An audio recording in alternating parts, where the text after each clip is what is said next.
Hello and good morning, friends. In today's session, we will be having a discussion on movements in cinema. And for this, we have with us Ms. Nimita Paul, Assistant Professor in English, University of Delhi. Welcome, ma'am. Thank you, Inayat. Thank you for the introduction. So, hello everyone. Today we are going to talk about a very interesting topic for all students of film studies, which is movements in cinema. Let me begin by telling you about the structure of this lecture. So, we'll begin by talking about the evolution of movements in cinema and how we have moved on from simply the use of technology to the expression of ideas. Then I'm going to give you some brief definitions of what movements mean. Then we are going to talk about film movements in particular, the characteristics of film movements, and as an example of movements in cinema, I'm going to very briefly talk about parallel cinema in India as an example, something which will help you to understand how movements work, which movements are important, and why it is necessary to look at movements in cinema. Now, when we think of cinema, we must look at the history of how things developed in cinema. After the development of the movie camera and the development of the projector, there was a lot of interest in viewing films, in working with the new technology. But once that euphoria about the technology was over, filmmakers started thinking about the expression of their ideas. They started thinking about representing things on film. So, for example, the first movie, and we have a picture here on the slide, which is the arrival of a train, was a very simple take of a train arriving on a station, right? And that was enough for viewers to be absolutely surprised by it. So, Inayat, would you like to ask me a question about the first film? Ma'am, could you describe the first film? Well, yes, the first film was simply a shot, a long shot of a train arriving on a station. And when people saw these moving images for the first time, they were absolutely surprised by it. They were absolutely, in shock on seeing this train coming towards them. Imagine a world where you have only seen still images, where you have only seen still pictures, and from there moving on to suddenly a shifting image, a moving image of a train coming towards you. So, so it was quite amazing for these audiences who were seeing films for the first time, right? But now when we think of cinema and movements, we have moved towards, say, something like Dombivli Fast, where it's not just about a train. You know, it's not just a simple shot of a train, but what we have is what we have are ideas, what we have are ideologies, what we have are newer ways of looking at stories and looking at narratives as well in films, right? Now, how can we define a movement? How can we talk about movements in cinema, right? There are certain things which a film studies student can discern in cinema, which will tell them how films work and how we can see the development of movements in cinema.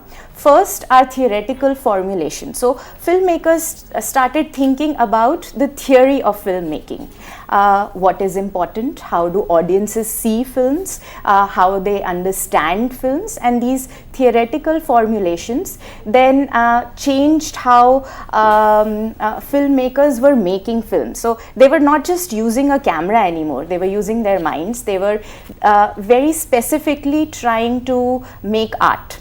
Right, and then there are cinematic meanings. Once again, it is related to the idea of how films work and how they are viewed in by audiences around the world.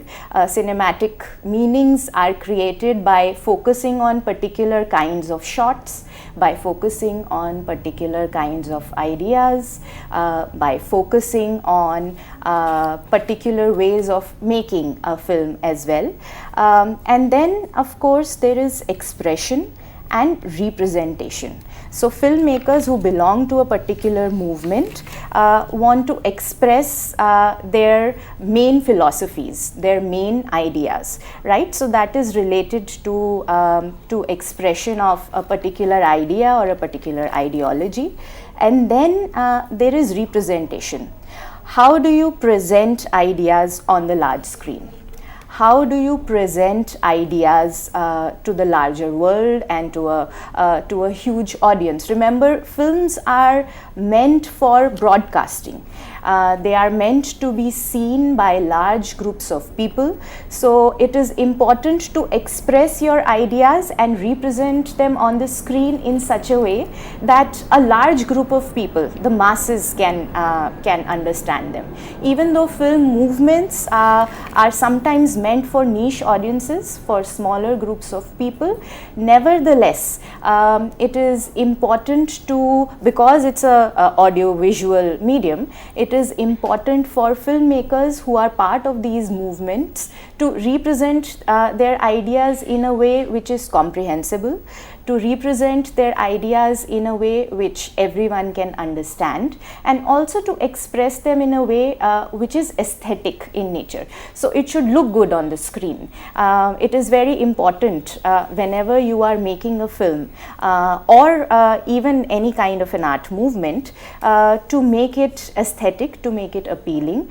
to ensure that people also appreciate it in terms of not just the ideas, not just in terms of the main ideologies that the filmmakers are trying to present, but in terms of its appearance, in terms of how things look on the screen. Because after all, in film, meaning is generated through a lot of these mediums coming together. So you have the audio, right, which presents a particular idea. Then you have the film itself, the video, which will give certain kinds of meanings, which will give certain kinds of ideas to anybody who is watching the film, right? Then after talking about this, I want to go back to the idea of what is a movement. Right? Some of you might be familiar with this idea of movement, but some of you might not know what exactly a movement is. So I'm going to begin with a definition. Right? This is a very simple, basic definition of movement. A movement refers to a group of individuals with common beliefs, ideas, and philosophy. Right, and they try to achieve certain general goals. So this is a simple definition of movements of all kinds. So they could be social movements, they could be literary movements, they could be cultural movements. What you see on the screen right now, the first picture is from Bimal Roy's Do Bigha Zameen, right, which is often seen as part of a film movement in India. The second picture on the screen is a modernist painting, right, by Vasily Kandinsky. So it's a movement which is related to art, which is related to culture, modernism, right? And the third picture that you see on the screen is from the civil rights movement in the United States of America. So it was a political movement where African Americans were fighting for their right to participate in civil society. So when you think of a movement, think of it in terms of always a group of individuals, a group of people who have similar ideas, who have similar philosophies, who have similar beliefs. So they believe in a particular notion, and in order to achieve their goal, they work together. They work as a group to achieve whatever it is that they want. Right now, I want to talk about the various types of movements. There are social movements, there are political movements, there are religious movements, and also cultural movements. But apart from what you see here on the screen, there are also literary movements, right? Movements which are related to literature, and literature is important in particular because you cannot categorize movements in watertight compartments. You need to see the links between them. Sometimes, say for example, a cultural movement might be important in art, in philosophy, in film, in music, and in architecture. So you can't always divide them. Or social movements might be linked to important political movements, because after all, it is often large groups of civil society, large groups of people who come together in order to bring about major changes in their own worlds, to bring about major changes in their own lives. Now, Inayat, yes, you are a student of literature. Would you like to talk about a particular literary movement? The one that comes to my mind right now is the progressive writers movement, and it saw its origin before the pre-independence era. And that was one of the most important movements which lay forward the other movements that followed it. It was important because its origin lay in the fact that a group of students came together in London who desired to engage in a change that would transform the Indian literature of its time. And eventually then when this happened during the 1930s, this was followed by Angare being written. It was a collection of 10 short stories. Now Angare was itself very emphatic because these 4 writers who engaged in writing these short stories, they spoke about the social realities of its time, the despondency that had caught India, the bitter truth, the poverty, the hunger that lay before India, and all these aspects. And gradually this is what the progressive writers decided to depict. They did not want to romanticize things, they wanted to show the reality. So that again tends to have a Marxist tilt as one feels it to have. And this Angare was written in 1932, and this was followed by an All India Progressive Writers Conference which happened in 1936. And the president of All India Progressive Writers Conference was none other than the great Munshi Premchand ji, and he himself did like the idea of it. And eventually this movement went on to reach its peak in the 1930s, and it went on till 1940s. And there were various patrons, Rabindranath Tagore, Sarojini Naidu, and several other people supported this movement. But at the same time, it did receive a lot of criticism also. So we have Sadat Hasan Manto, who did have a lot of friends was friends with progressive writers, but at the same time he felt, like many others did, that the movement was perhaps propagandist and hollow. And he in fact went on to write a satirical essay on it, the progressive symmetry. So but at the same time this was an important movement during its time, and it did bring about a huge change in the way Indian literature began to be written. So we have Mulk Raj Anand, who went on to write The Untouchable, The Sword and the Sickle. So these stories themselves brought forward the reality of the India that was during that time.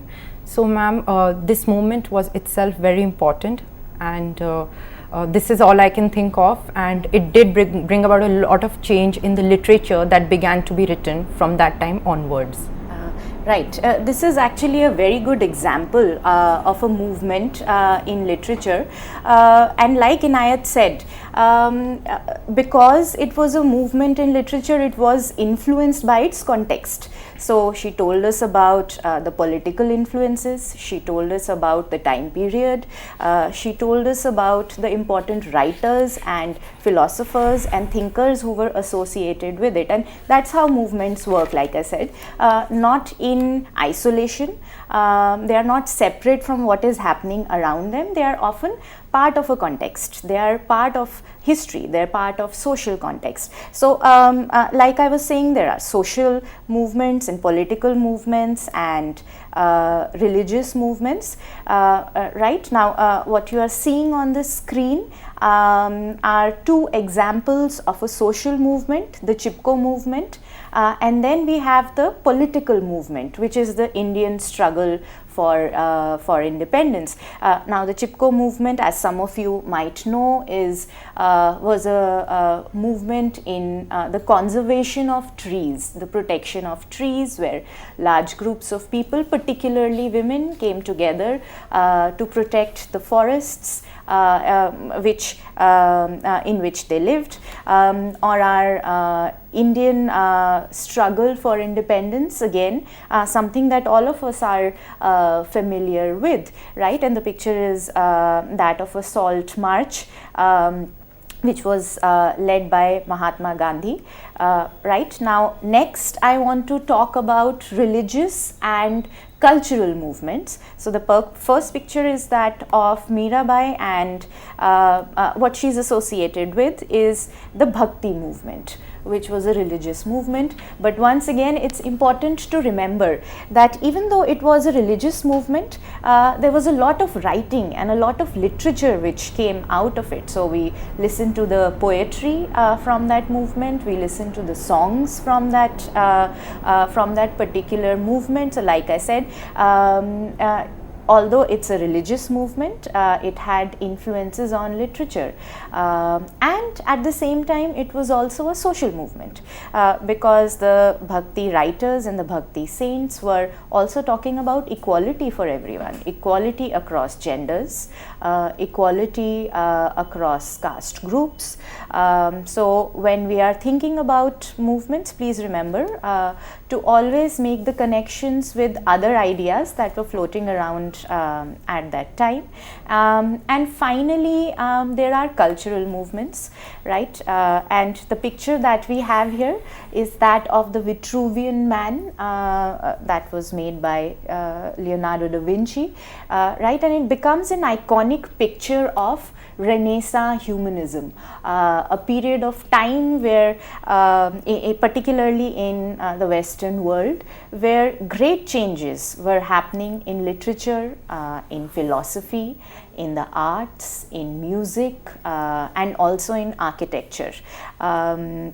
So, and often, say for example, the painters were also architects, or the philosophers were also writing literature. So all of these ideas were linked together, and this is important to remember, particularly for cultural movements, that they influence the world around them, right? They can influence a variety of arts, they can influence a variety of ideas that are floating around in a particular period of time, right? Now I want to talk about movements in cinema. Now that you have a clear definition of what movements mean in general, I want to present two simple definitions of movements in cinema. First, a coherent group of films and filmmakers with similar styles of filmmaking and similar concerns about social and political issues. So when we say a coherent group, I am talking about a clearly marked out group of films or filmmakers, because sometimes filmmakers might be making a variety of films. Not all of their films might belong to the same movement. At the same time, there might be different films which sometimes belong to one movement and at other times belong to another movement. The similarity between them is going to be the same style in which a film has been made, or it could be similar concerns about society, about problems that a particular society might be facing at a particular period of time, or it could be political issues which are burning issues, which are important issues for a particular group of people in a particular region. So they are always connected through some concern that they all share with each other, whether it's the films or the filmmakers which are part of a movement. Now the second definition is one which talks of movements as waves of films, which usually follow a particular trend in the cinema of the time. Some such movements are regional but could also influence world cinema, and these films have cultural origins, usually influenced by national tragedy, popular culture or social issues. So once again, there are links between them, right? There are particular trends that can be seen in the cinema of a particular period of time. So this definition is focusing on a time period, although there are similarities also in the filmmaking style, but the focus largely is on a time period, and like I said, it could these kinds of films could belong to a particular region. So we might say French films, or we might say Russian films, or we might say Indian films.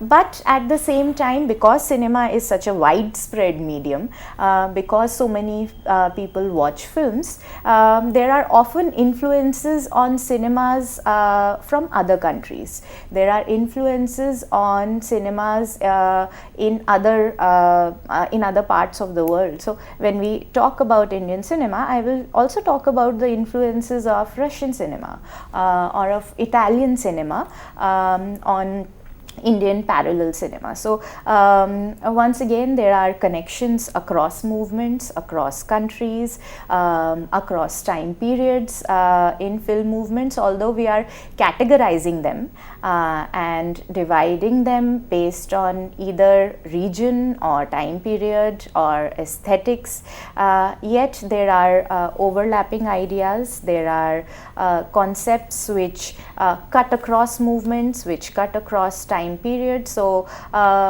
it's something that any student of film studies must keep in mind, that although we are dividing them, sometimes the divisions are not that clear. Sometimes the divisions are not that watertight. Also remember that important historical events, particularly tragic historical events or popular ideas of a time period or social issues which concern groups of people, have a very big influence on formulating film movements. They are often the driving force behind any kind of cinematic movement. So it's important to learn about history, it's important to learn about economic contexts, it's important to learn about society, it's important to know what else was happening during that time period or in that particular country, which led the filmmakers to adopt particular styles, which pushed them into formulating their theoretical and representational ideas, because filmmaking is not done in isolation. It's not separate from everything else that is happening in the world. It is movements in particular are connected to what is happening in society at a particular period of time, right? Now when we are talking about film movements, it is important to think about some of the debates about divisions. how can we categorize films into separate movements? How can we say that this film belongs to the modernist period while this film belongs to the French New Wave? This is an important debate about the taxonomy of films. It is an important debate about how we think of films in terms of divisions of movements.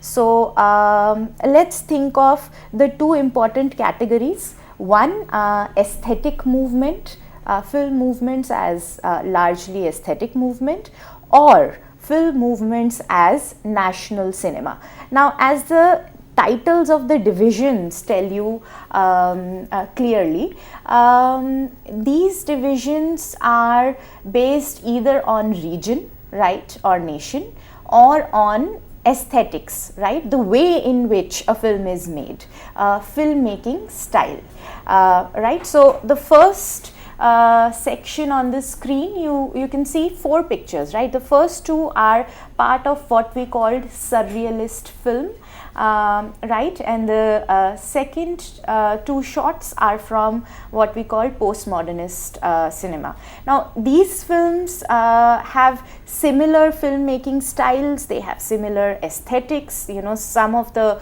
concerns are the same, but the films have been made sometimes in different time periods and sometimes in different parts of the world. So we categorize them as an aesthetic movement, right, rather than a movement that belongs to a particular country or a particular nation. Now the second section of the slide is where we are looking at national cinemas. So the first 2 pictures are from French cinema, right, and the second 2 are from Italian cinema. So the division is based on nationality. It's based on differences that happen across time in the same country, whether it's French or Italian. Now we are going to take a very short break now, and then when we come back, we'll go back to looking at movements in cinema, and I'm going to use parallel cinema as an example, as an illustration of how we can study film movements, right?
Just before we took a short break, I was talking about movements in cinema right? And we were looking in particular at the taxonomic problem of dividing movements. Are they to be divided based on aesthetics alone, or should we think of cinema in terms of national cinemas, right, or cinemas that belong to a particular time period, or cinemas that belong to a particular regions.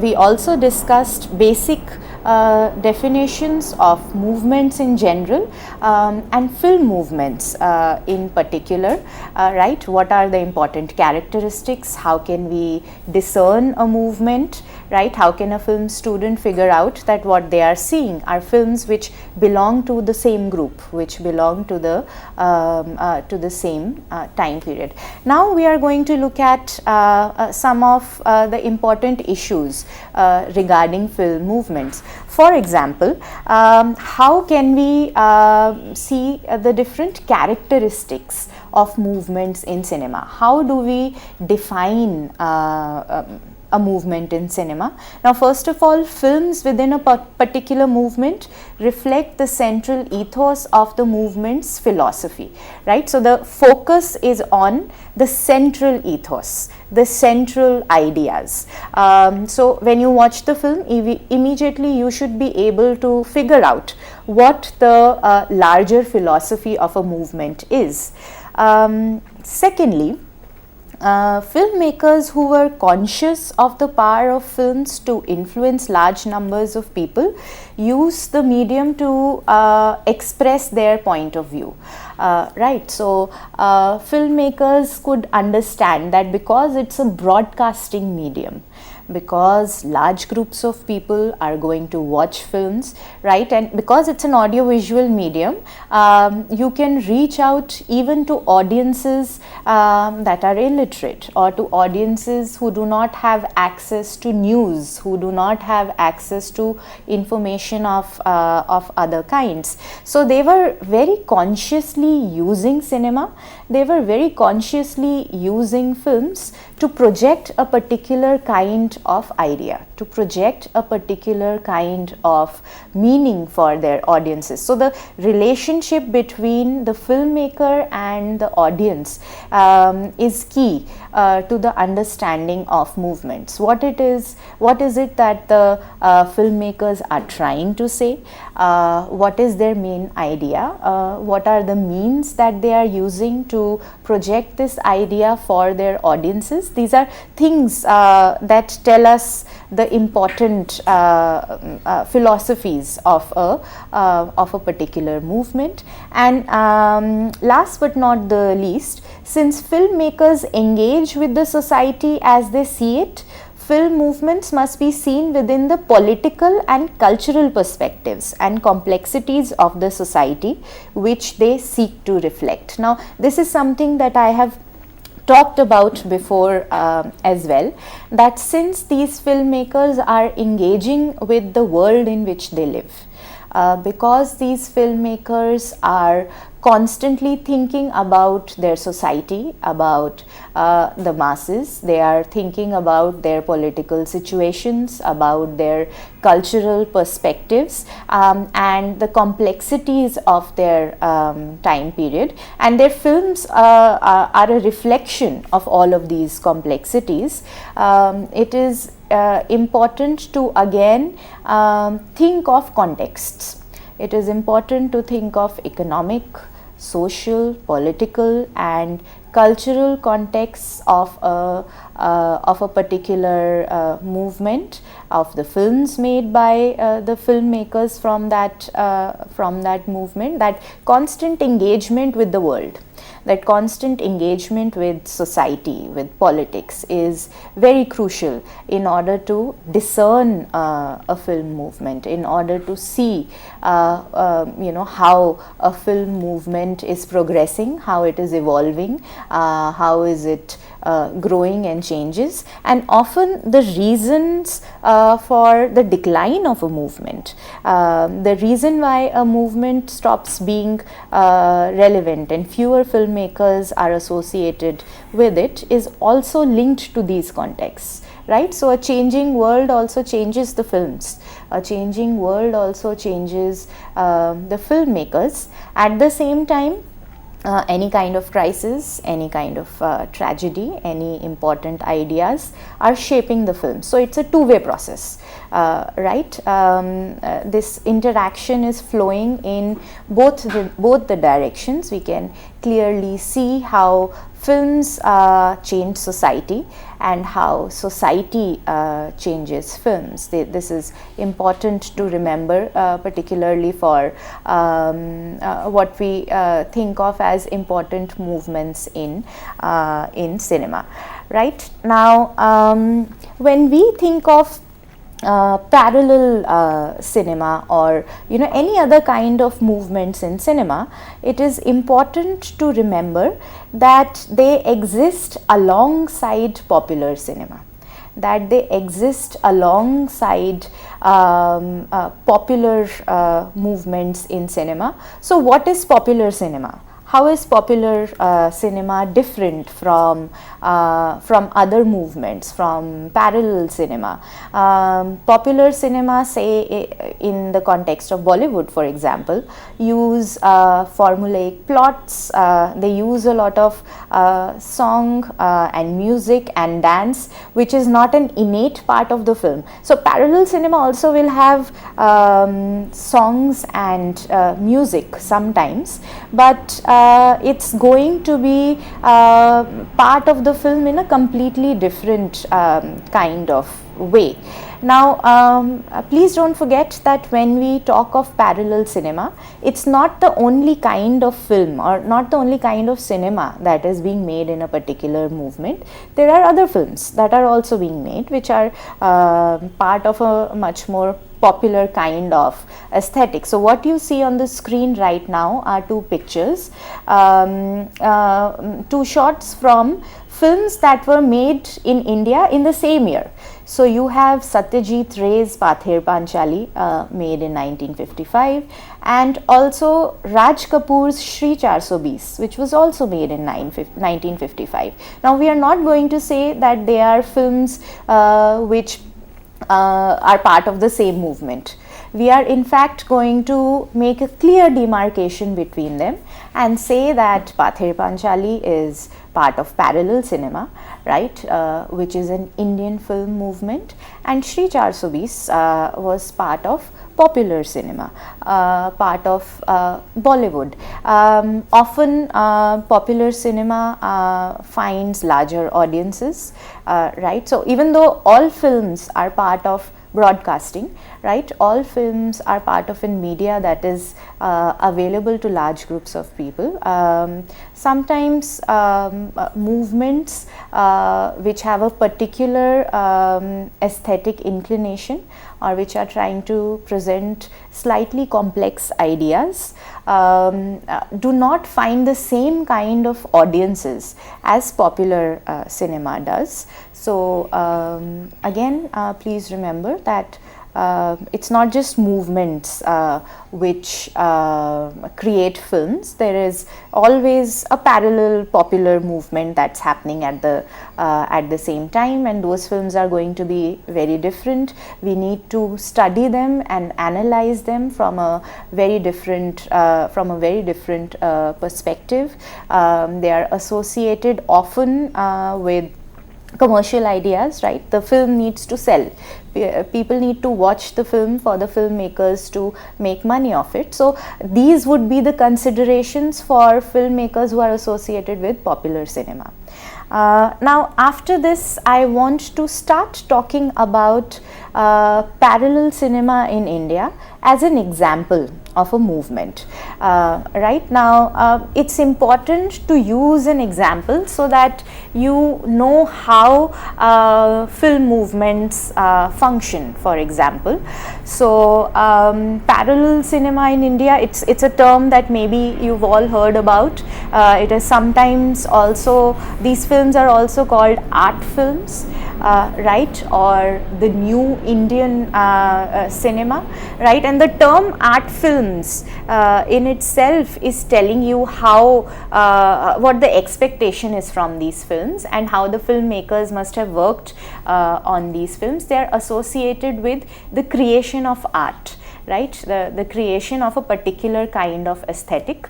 And the second term that is associated with them, new Indian cinema, right. So immediately it's telling you that it is different, it's different from the old, right, and it is Indian cinema, so associated with a particular country. Remember what we were discussing earlier in terms of taxonomic divisions. So you have the emphasis on the region, which is India.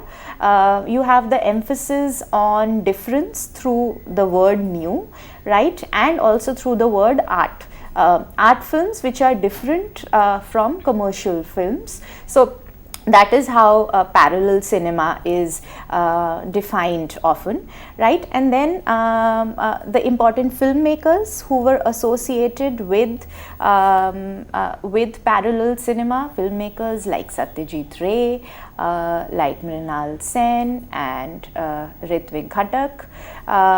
It's important to know that these films were socially significant and they took an uncompromising look at Indian society. Now, when I say uncompromising, I am saying that these films were not only realistic in nature, right? They were not only looking at social issues, but they were also critiquing the world which they were representing, right? They were not going to sugarcoat any reality. They were not going to give us a glamorous version of reality, which often happens in popular cinema. These films were not escapist in nature. They were not meant to appease the audience. They were meant to make the audience think about the world in which they in which they were living. They were going to present a very clear, a very realistic, a socially relevant world for their audiences. Then we must also remember that the films were self-consciously experimental and politicized. Now, these are going to be very important terms for any student of cinema. Experimental and politicized. So, when we are using the term experimental, that we are saying that filmmakers were using new techniques, whether they were techniques of editing, techniques of acting, techniques in terms of how editing was done, or in terms of how film was shot, the kind of locations that they were using, the actors that they were using. It was all very different. Remember the term new, which is associated with it, new Indian cinema, that's where the new comes from. It's going to be different from what has been done in the past. When we say that a film making style is experimental in nature, we are emphasizing the fact that the filmmaker is going to use techniques that have not necessarily been seen before, or which are not necessarily part of popular cinema. Right. So, for example, in parallel cinema, sometimes the filmmakers used actors who were amateurs. Right. So, they were not trained in acting, they were not stars of film, they were not stars of Bollywood. They were common people picked up from the world in which the filmmakers lived. So this is actually a very new idea, a new way of making a film. And then these films were also politicized. They were trying to present a particular political ideas for their audiences. They did not want the audiences to just be entertained by what they were watching. They were not they were not just trying to be didactic. They were not just trying to educate people, but they were also trying to ensure that people think, right? That people become more politically engaged with their own world. Now, Inayat, at this point, I would like you to intervene, because some of these themes that I have talked about find parallels, I think, also in the progressive writers movement that you were talking about earlier. In fact, the only difference that perhaps exists is that in case of the parallel cinema, it is a cinematic movement, and when it comes to progressive writers movement, it is more of a literary movement. But the themes, the ideas that defines these movements are perhaps the same, ma'am, because when we are looking at parallel cinema, it offers a social critique of its time. In the same way, ma'am, progressive writers movement also is engaging in bringing out themes which depict the grim reality, the hollow reality that was there during that time. And I think in this way they themselves, that's why they are associating with themselves the term progressive, because they want to bring about a radical change. And in the same way, Satyajit Ray and the similar filmmakers want to bring about these changes in the society. They want to instill a sense of revolutionary streak which can bring about the changes. Ma'am, themes like nationalism, I think individual self-respect and one's own identity echo throughout the works of both the writers as well as the filmmakers. So, ma'am, I think that is the best similarity that exists between them, as both the movements wanted to bring about radical changes in the society of its time by putting forward the social, economical, political issues, the burning issues of its time. And ma'am, as you said, they were just not depicting, demonstrating the issues, but they were also critiquing it. They were acting like a mirror to the society, putting forward the problems that existed in a society. They wanted to educate the masses through their works. Yes, ma'am. So those are actually very good points that you've made about the parallels between the progressive writers movement and parallel cinema that we can see in terms of themes, in terms of also treatment of those themes, right?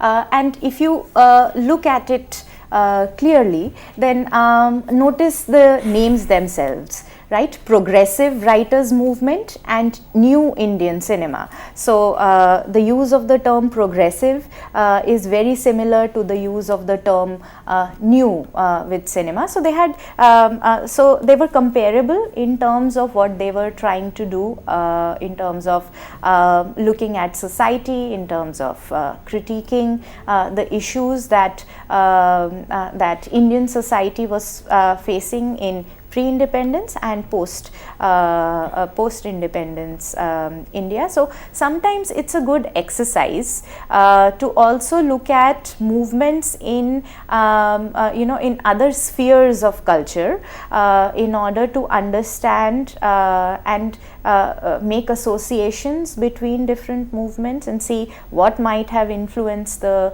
filmmakers.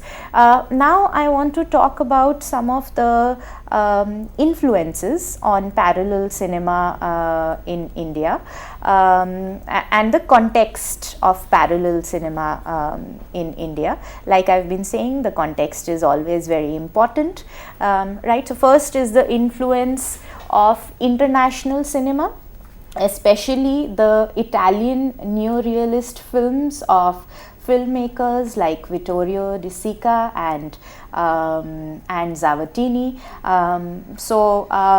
International films, international cinema was available in India. People could see these films, and Indian filmmakers then realized that some of the aesthetics, particularly of the neorealist films, worked very well for Indian society as well. So the social realism of Indian cinema comes from and is comparable to the neorealism of the Italian filmmakers. Apart from that, these filmmakers were also influenced by Russian cinema, right, in terms of the politics. maybe not in terms of how the films were made, maybe not in terms of the way in which the films were shot, but in terms of political ideas. A lot of the ideas were also coming from Russian filmmakers and not just Italian filmmakers. And often, in a world where technology made it easier for people to communicate, filmmakers were actually talking to each other. They were actually communicating with each other. They were actually discussing ideas with each other. So there was a transfer of philosophies and notions internationally as well. And filmmakers were traveling. Travel was becoming easier, and they were exposed to different parts of the world and different filmmaking styles, different kinds of technology that was being used around the world. So parallel cinema had an international influence to begin with.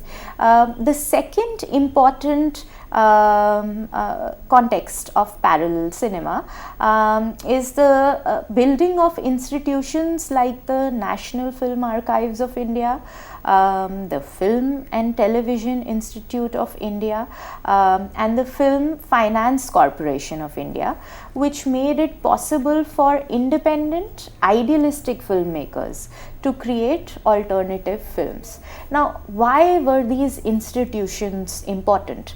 Why was the establishment of these government-funded institutions important for parallel cinema? One, because parallel cinema did not always find funding very easily, because they were expressing new ideas. They were expressing ideas which were not popular. They were sometimes also expressing ideas which would find smaller audiences. So it was difficult for them to get independent funding, and as a consequence, these government institutions worked to allow these new, young, experimental political filmmakers to make their films, right? By giving them money, by providing the funding that is needed to make a film. Remember, filmmaking is always an expensive activity. You need to have the finances to get the cameras, to find the actors, to go on location, to shoot, to edit, to work with the film, and then to also distribute the film. So all of these aspects of production and distribution were provided by these government institutions in the 1970s, and it made it easier for the filmmakers to think about their ideas, to think about their art, rather than to think about commerce, rather than thinking about the commercial viability of their films. And finally, at the same time as parallel cinema, there were also popular films which were being produced in Bollywood. So the films of Bimal Roy, of Guru Dutt and Raj Kapoor were also looking at social themes. So it's not as if popular cinema was completely disconnected from society. It wasn't. In fact, some of their themes were overlapping with the themes of parallel cinema, right? The themes were very similar. They were looking at rural areas. They were looking at the idea of poverty. They were looking at how India was changing during that time period. They were talking about how society was changing, how it was a time of change for women, for example, and the roles of women, how the rural-urban divide was making a big difference to the everyday lives of people. So while parallel cinema was looking at social issues, popular cinema was at the same time also looking at the same themes, but in a slightly different way. Right, so even if they are looking at, in popular cinema, if they are looking at the notion of poverty in India, the way in which it would be filmed, the way in which it would be presented on the screen, the way in which the characters would be depicted for the audience would be different from what was happening in parallel cinema, from what was happening in the world of Satyajit Ray, or of Mrinal Sen, or of Shyam Benegal, right? Now, this is the context of parallel cinema, but next I would like to talk about the development of parallel cinema in India, the time period that it is associated with. So it was at its peak in the 1970s. It continued to grow into the 80s with filmmakers like Shyam Benegal, Govind Nihalini, Adur Gopalakrishnan, and Janu Barua.